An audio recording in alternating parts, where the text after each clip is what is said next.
With a heavy heart, I watched Kevin pack his briefcase from the doorway of our bedroom. Our relationship seemed like a thick cloud that had descended upon our once contented house, strangling it with tension. My voice was barely audible when I spoke. "I can't believe you're doing this." Kevin glanced up, his eyes icy. "Amelia? What?" "Heading into the office. This family needs someone to keep things going." His words were a painful reminder of the choice I had made only a few days prior, cutting deep. I stepped back into the room. "You know that's not fair," I said, anger simmering in my chest. "I quit my job for us, for our family." His frustration showed as he snapped his briefcase shut. "No, you left your work because the strain was too much for you. Now you want me to take up the slack." I winced at his words. It was true I had been struggling to adjust to being a stay-at-home mother. But I never anticipated Kevin's level of resentment. "I'm trying, Kevin," I replied, my voice quivering. "It's not easy to give up a career I loved." He sighed heavily, running a hand through his hair. "I'm not looking for a fight. We have some serious things to discuss tonight." The sound of little feet padding down the hallway interrupted us. Harriet, clutching her teddy bear with her golden locks ruffled, appeared in the doorway. "Mommy, Daddy, why are you fighting?" I knelt to her level and forced a smile. "Dear, we're not fighting. Daddy and I were just talking." Kevin scooped her up and kissed her forehead. "Your mom is right, Princess. Everything is fine. Why don't you go find Grandma? She's probably making pancakes." As Harriet ran off, a tinge of regret hit me. How many times had her small ears heard our arguments? Kevin put down his briefcase, his face softening a bit. "All right, tonight we'll talk. I have a suggestion that might help us get back on track." I nodded, unable to find my voice. I had an unshakable feeling that something was very wrong with us. As he left for work, I felt nervous about our upcoming conversation and what it might mean for our future. The day dragged on with dull chores and my in-laws' constant chatter. By the time Kevin returned home, the kids were asleep. After supper, we retired to the study. Breaking the silence, Kevin leaned forward. "I've been thinking about how we can tackle some of our challenges," he began. I arched an eyebrow. With a small smile, he continued, "What if we buy my parents a house with some of our savings? They could move closer, help with the kids more, and take up some of the burden." I felt the air disappear from the room. Our savings, the funds we set aside for our future, for the kids' college. Kevin's smile faded. "I thought you'd be pleased. This solves a lot of our issues." I raised my voice. "Our issues, or the issues with your parents?"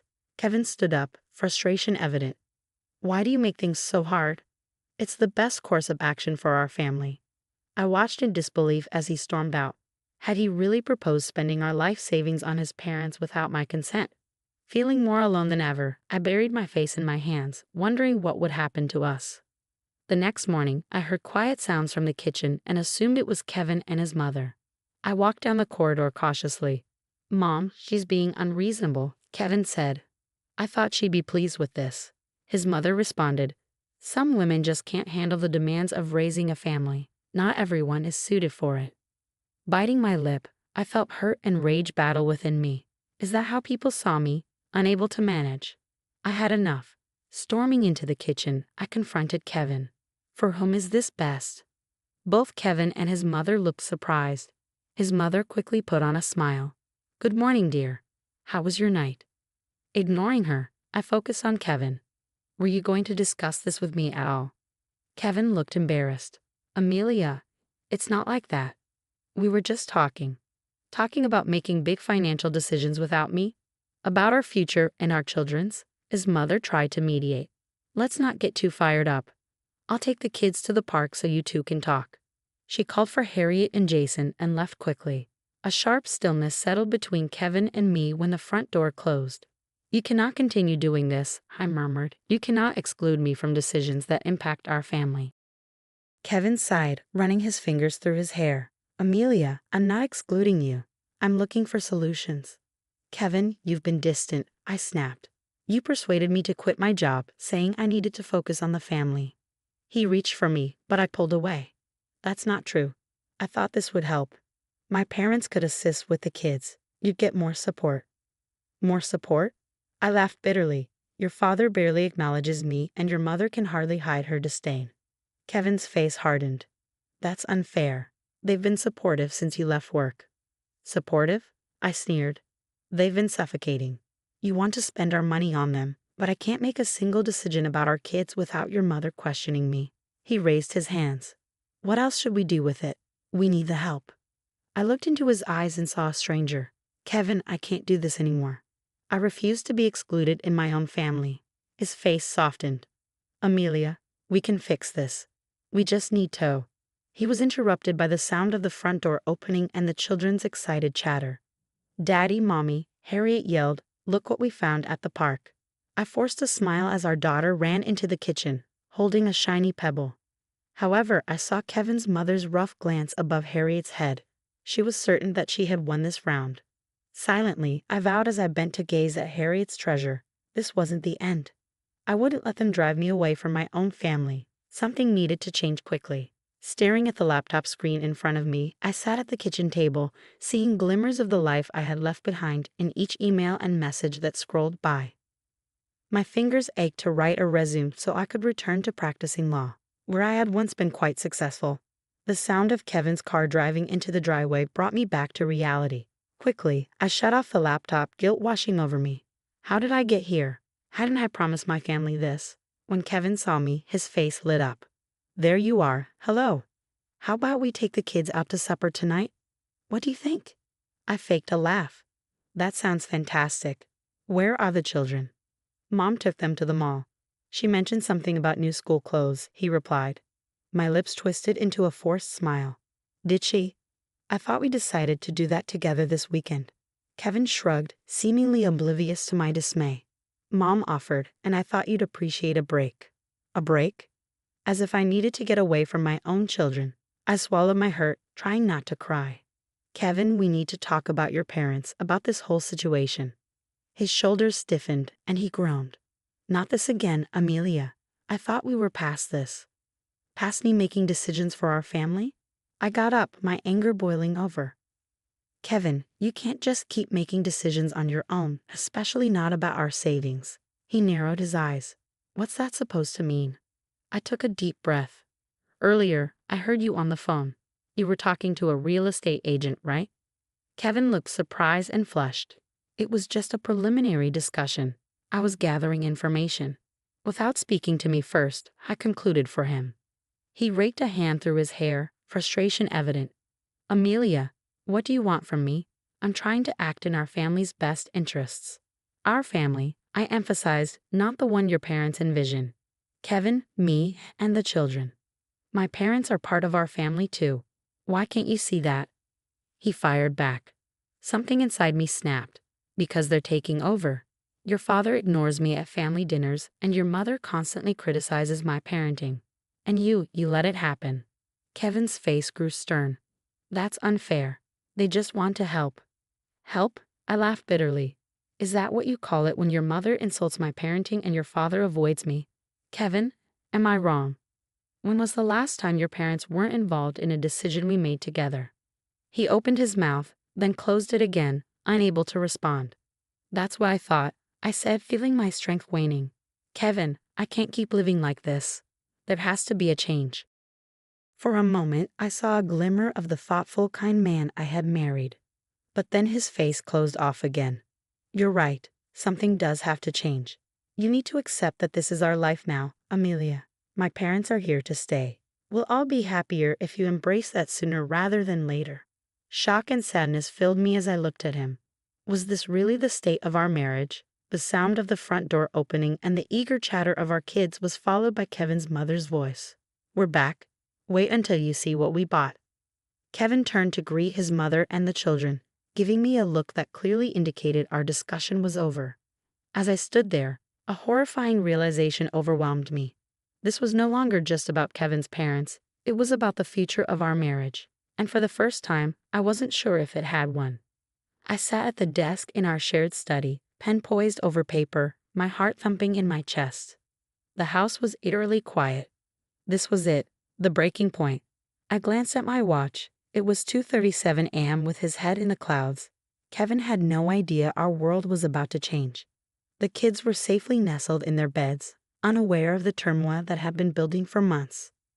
My hand trembled as I started writing. Kevin, the kids and I will be gone by the time you read this. I can no longer live this way.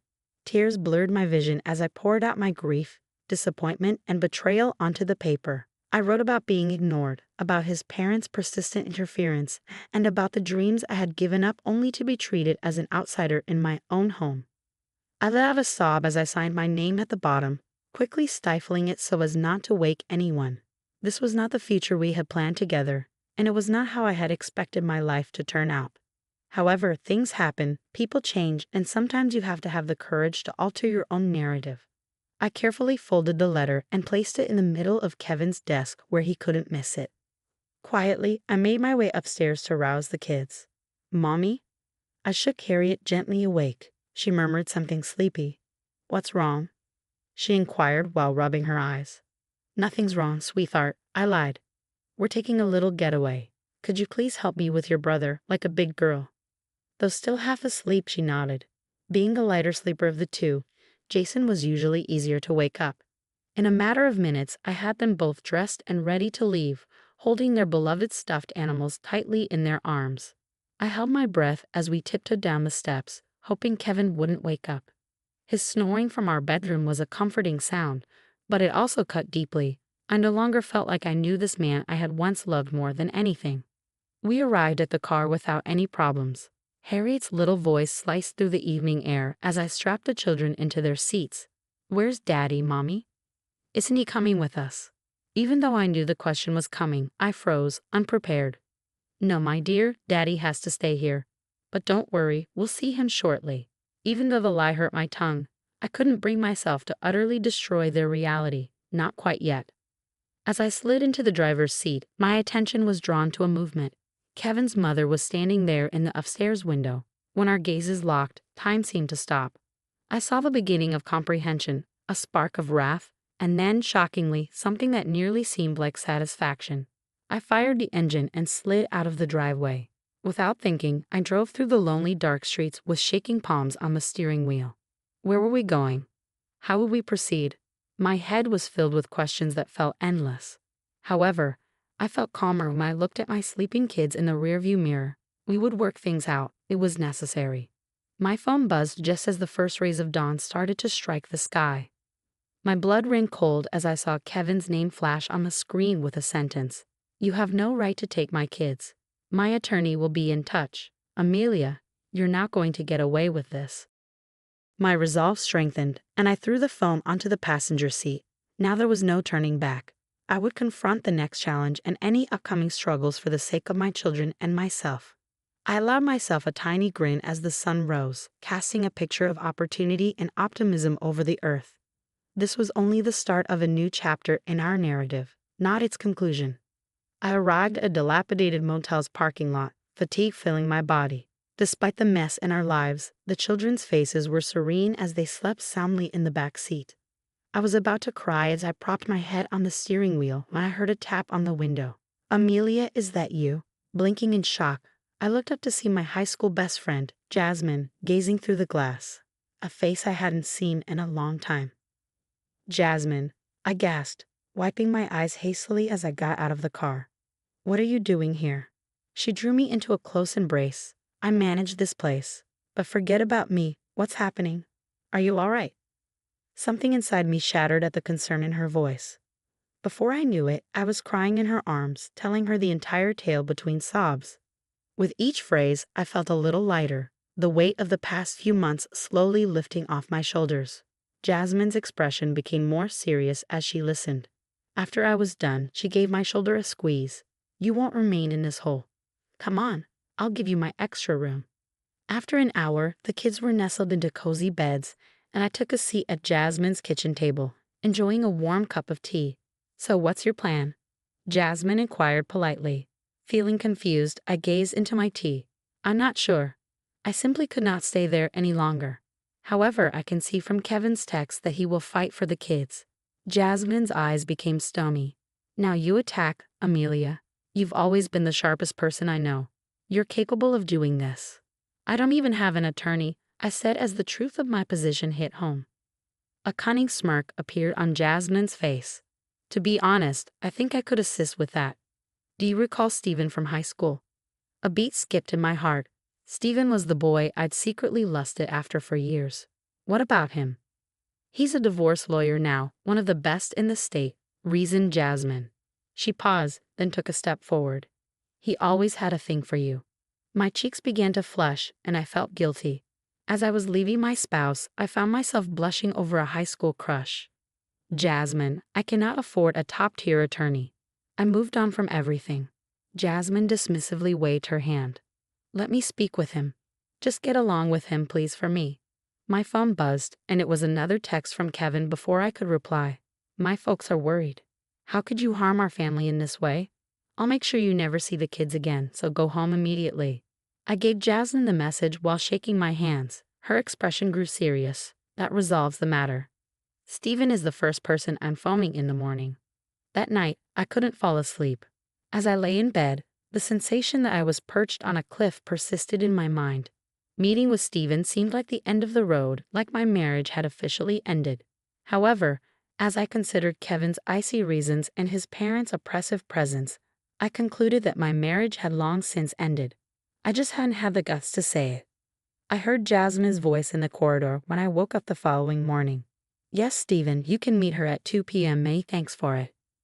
Jasmine turned to face me as I came out of the bedroom, her expression a mix of excitement and trepidation. Amelia, Stephen's agreed to meet with you today.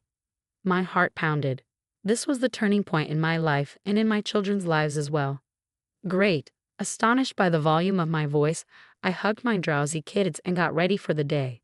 As I did, hope kindled in me, something I hadn't felt in years. I no longer felt alone. No matter what lay ahead, I felt ready to fight for the life I deserved for the first time in a very long time. I waited in Stephen's office, smoothing down my shirt and attempting to get my anxiety under control.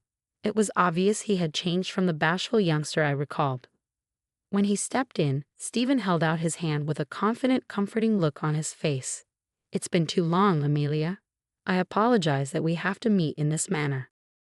A familiar flutter emerged in my gut as we sat down, but I ignored it.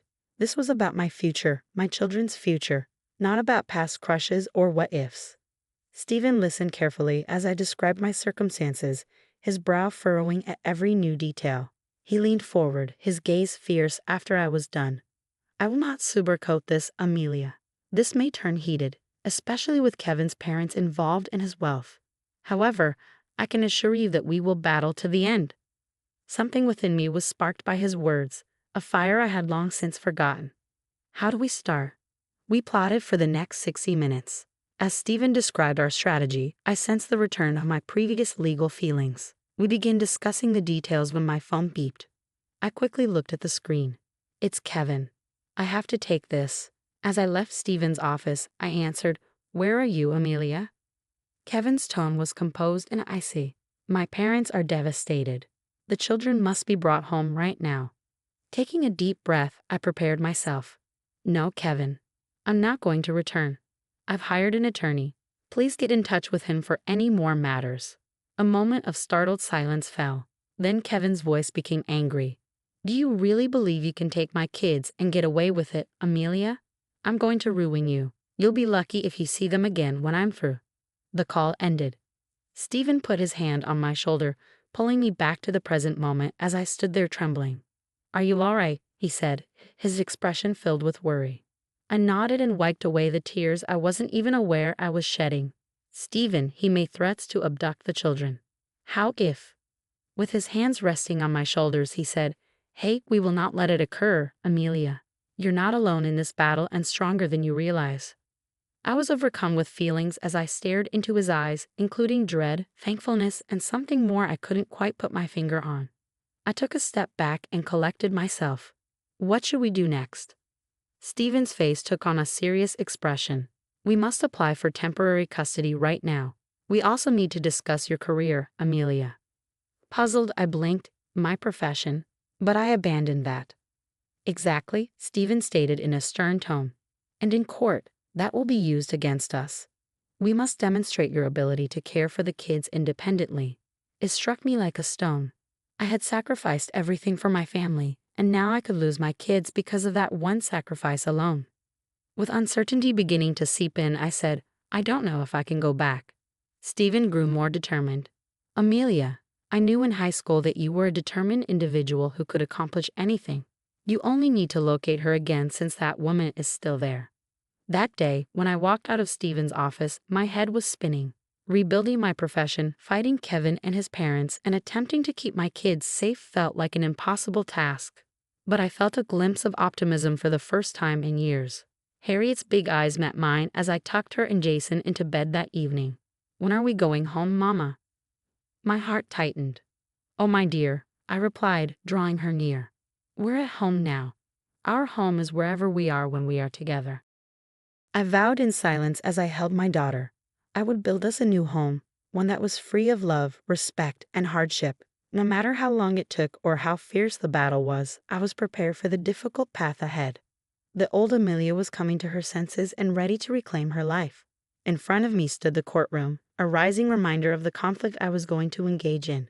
Grasping my suitcase firmly, I attempted to calm my anxiety. Our interim custody court was today, and I knew that Kevin and his parents would make a big deal out of it. Stephen touched my shoulder with a kind hand. You can succeed, Amelia. Keep in mind all we've planned. I nodded, and as we stepped into the building, I inhaled deeply. I saw Kevin, his parents, and their attorney huddled together. My fury boiled at my mother-in-law's nasty expression. When the hearing started, I watched in growing terror as Kevin's attorney presented me as an unstable, careless mother who had deserted her family on a whim. They brought up my choice to resign from my position, misrepresenting it as proof that I couldn't support the kids. Stephen expertly made our case when it was our turn, emphasizing my years of successful legal profession and commitment to my kids. However, I noticed the judge's doubtful look. Uncertainty tore at me. Had I committed a grave error? I noticed Kevin's mother talking loudly in the hallway during our recess break. Naturally, as soon as we gain custody, we'll be moving in to help with the kids instead of some unstable mother who can't decide what she wants out of life. They need a secure environment. A part of me broke. I marched up to her before I had a chance to consider. How could you? I growled. From the beginning, you have been attempting to push me away. Guess what, though? I'm over being treated unfairly. I will use every ounce of might to battle you for those children of mine. Kevin's father moved to separate us. Amelia, you've gone insane. Right now, you're supporting our argument that you're unfit to be a parent. When I turned to face Jasmine, her eyes were flaming. I felt a touch on my arm. Remove yourself, she told my in-laws. You are no longer allowed to harass her. Stephen showed up as a gathering formed, and he gently drew me away. This isn't helping, Amelia. We must pay attention to the hearing. However, the harm had already been done. As soon as we entered the courtroom again, I sensed the judge's critical stare. My outburst had given Kevin the upper hand. Given the evidence submitted and the recent display in the hallway, I'm inclined to grant temporary custody to the father with supervised visits for the mother, the judge said, clearing his throat. The entire globe appeared to be tilted. My breathing stopped. This cannot be taking place. Stephen asked for a break right away, and the judge reluctantly agreed. I followed him into a private conference room in drowsiness. Amelia, pay attention to me, Stephen pleaded. We still have work to do, but we must adjust our strategy. You must demonstrate to the judge that you are a responsible, stable parent who prioritizes your kids. With tears flowing down my cheeks, I gave a mute nod. However, Stephen, how are they going to take my babies? I can't let them go. His gaze was fierce as he held on to my shoulders. I need you to get yourself together because we are going to fight this. I know the Amelia who never gives up. She refuses to be bullied by anyone. Where's that Amelia? His comments ignited a flame of purpose within me, piercing through my sadness. I straightened my back as I wiped my eyes. She is here, and she is prepared for battle.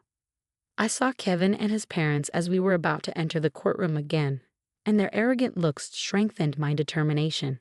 This was no longer just about me. It was also about proving to my kids what it meant to stand up for oneself and escape their hold on me. After inhaling deeply, I squared my shoulders. The conflict had not ended. It was only getting started, and this time, I was prepared for battle. With my pulse racing, I watched the judge get ready to hand down his decision in the courtroom. It had taken months of struggles, restless nights, and unwavering resolve to get to this point. Seated on the other side were Kevin and his parents, their expressions a mix of hate and confidence. The judge's voice echoed through the hushed chamber as he spoke. This court has carefully considered all presented evidence in the matter of custody for Jason and Harriet. Feeling Stephen's comforting presence alongside me, I held my breath. The world appeared to stop when the judge announced that Amelia Matthews would receive primary custody and that Kevin Matthews would have significant visitation rights. As the court proceeded to go over the specifics of the custody agreement, I could only concentrate on a tremendous sensation of relief and vindication that rushed over me. I heard Kevin's mother gasp and saw Kevin's face crumple in shock. Stephen looked up at me. His smile was contagious, encouraging, and more than that, it made my heart skip a beat. Kevin came over to me outside the courthouse, his parents watching from a distance. "Amelia, I'm sorry for everything," he murmured quietly. I nodded, astonished that I didn't feel angry. "I apologize as well, Kevin, but this is best for all of us." I felt a weight lift off my shoulders as they left. Not only had I prevailed in a custody dispute, but I also won my independence. Jasmine came running up and gave me a bear hug. "You succeeded, girl. I knew you could." I laughed so hard that happy tears ran down my cheeks. "Jasmine, without you, I could not have succeeded. You gave me hope when I had none that night at the hotel, and you rescued me." She gave my hand a squeeze. "That is the purpose of friends. Go now and enjoy the occasion with your children and perhaps a specific attractive lawyer." I looked at Stephen, who was putting his briefcase away, and his face flushed. My gut gave me that recognizable flutter as our eyes locked. After a happy reunion with Harriet and Jason later that evening, I sat on Jasmine's porch and watched the sunset. Stephen came over to join me, holding 2 glasses of wine. He handed me a glass and said, "To new beginnings." I grinned and gently tapped my glass against his. "Towards fresh starts." Stephen finally said something after a little period of comfortable silence. "You know, Amelia, from what I've seen these past few months, you're amazing. I can see that you've changed from that first day when you came into my office because of the way you battled for yourself and your kids." I nodded, a wave of pride rising within me. "I'm not. I just discovered aspects of myself I had assumed were lost forever." Stephen reached out to touch me, and his touch ignited something within me. "Maybe we could grab dinner sometime, just the 2 of us, now that the dust has settled." I saw warmth, adoration, and the potential for more as I gazed into his eyes. I paused for a second, old worries threatening to come back, but then I remembered all that I had accomplished and all that I had conquered. "Yes, please," I murmured quietly. I thought back on my journey, including the hardships, times of hopelessness, and agony that had led me here. As the last of the sunshine illuminated the sky in dazzling hues, I realized this was where they had all led. I had regained my strength, my freedom, and a network of support I never realized I needed. Even though the future was still unknown, I felt optimistic about it for the first time in a long time. I still had my independence, my kids, and maybe a future worth of love ahead of me. This wasn't simply the end, this was only the beginning. As I savored my wine and felt Stephen's warm hand in mine, I understood that this was my start, and I was prepared to enjoy every second of it.